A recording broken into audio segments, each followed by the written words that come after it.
all the evidence in this case. I have thought long about the credibility of some of the witnesses that came forward, and all of that I considered in preparing this punishment.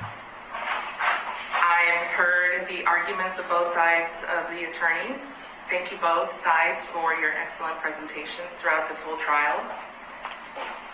I read the pre-sentence investigation report. I read the victim statements that came through the pre-sentence investigation report, and I read the results of the TAP evaluation. And in thinking about your punishment, Ms. Barrientos Vela, I have considered the circumstances, the nature of the circumstances. You know, in criminal courts, we hear blood, what I call blood and guts. Blood and guts, sex offenses against children, family violence cases, we hear drug cases, robberies, anything about guns and drugs together, dishonesty cases, and cases of public officials, which is what you're here for today. So what is this case not about? It's not a blood and guts. Nobody was physically injured.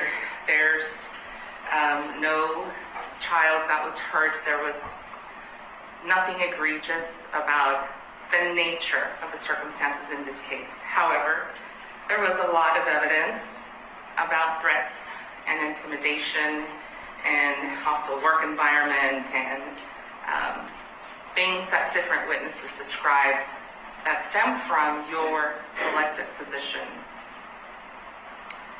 I heard many witnesses refer to you with a lot of contempt in their voice, a lot of disrespect in their voice, and maybe the record didn't capture it for the Court of Appeals, but I heard it, and I considered that in assessing their credibility.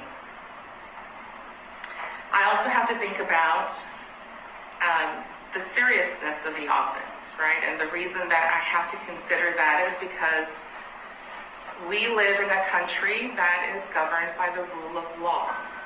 Laws are important. Respect for the laws are important. And sadly, in this case, that was seriously lacking.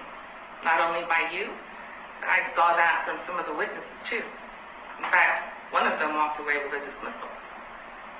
And so I need to make sure that whatever I issue today continues a pattern of just having respect for the law, because that's the country that we live in. I also have to consider whether I need to protect our community, right?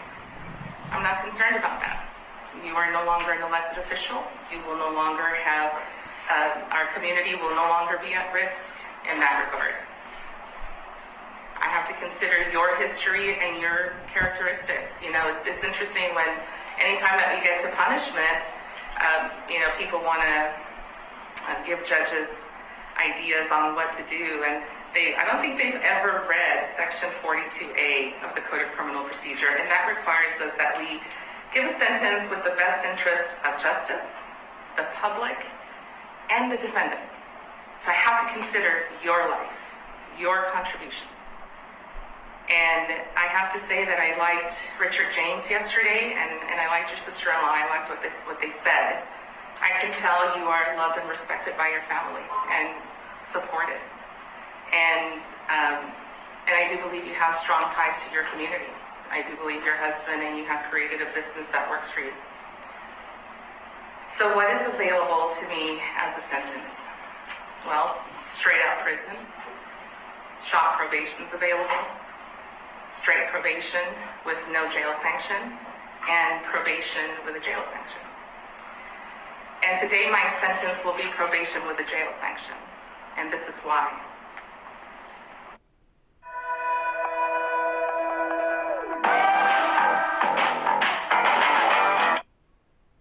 At Stony Brook Heart Institute, our cardiac specialists treat the most complex heart conditions, so Michael can keep enjoying the simple things. Our outcomes are among the best in the nation, so Mary can keep her competitive edge. We perform innovative treatments and procedures, so Jack can keep planning new surprises. using our strength to help you regain yours. We are Stony Brook Medicine. All we do is all for you. Shortly after Moreno was arrested and released, you gave a press conference, and my concern has been your actions after he was arrested and released.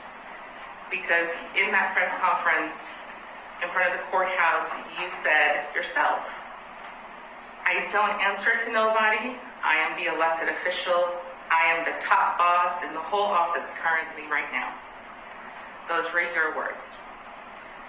And so, as the top boss of Precinct 2, I expected you to tell Garcia that arrest was illegal and call it what it was. So when your attorney tells me today that you simply believed Mark, I don't believe that. I don't buy that. I think that you had the opportunity to distance yourself from that as the top boss and tell Mark Garcia that is wrong. And so you had this awareness of the illegal conduct, and instead of doing something about it, you continued to avoid it, and instead persisted that he get prosecuted. And you did so in uniform in front of our county courthouse with supporters with signs trashing our elected officials, our county leadership. So if citizen Michele Barrientos Vela wants to do that out of uniform and trash the county leadership, that is citizen Michele Barrientos Vela's constitutional right. But you were in uniform with your entire command staff. And so that does not show me as the judge that you had good intentions with regards to the illegal arrest of Moreno. That shows me the opposite. So the sanction that I'm going to issue will be as follows. If you could please stand so that we can proceed to sentencing. Mr. Goss, is there any legal reason we cannot proceed to sentencing? Okay. It is the judgment of the court that you be sentenced to 6 years confinement in the Texas Department of Criminal Justice, the Institutional Division. That will be suspended. You will be placed on 5 years probation. There's a 25 fine.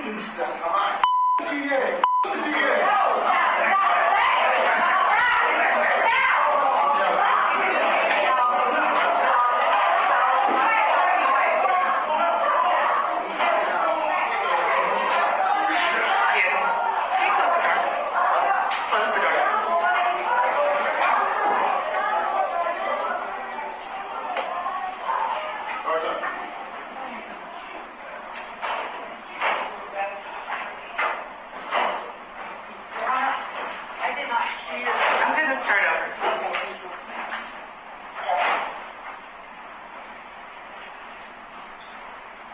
Okay, I don't want anyone else to come in, so please don't let anyone else in.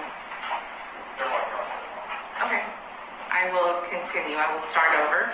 It is the judgment of the court that you be sentenced to 6 years confinement in the Texas Department of Criminal Justice Institutional Division.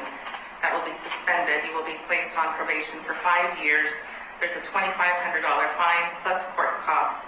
No restitution is ordered in this case. You will be ordered to satisfy 600 hours of community service. 1/2 of those hours I will allow you to buy out by contributing to the San Antonio Food Bank at $10 per hour. The remaining 300 hours you will satisfy by working for Habitat for Humanity at a location I will designate. There is to be a no contact order with Leonicio Moreno, no contact order with Anthony De La Cerda. I am ordering a $50 contribution to Crime Stoppers. I'm also ordering a moral recognition therapy course. You will complete that course. I will be satisfied if you buy the workbook yourself. I'm not going to require you to go to the group therapy sessions. Confinement.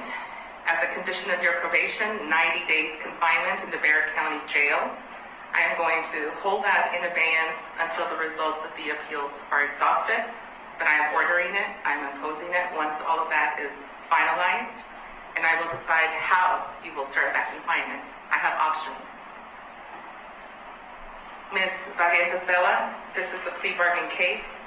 I'm sorry, this is not a plea bargain case. This is a trial case. You have the right to appeal both the judgment of conviction by the jury and the judgment of punishment. Lastly, your probation starts today, ma'am. Look at me.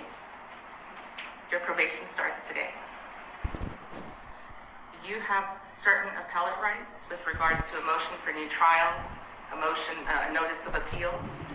And until I receive in this court a notice of appeal and a request to not go forward with your probation conditions because your appeal is pending, you are on probation as far as I'm concerned, and you're required to comply.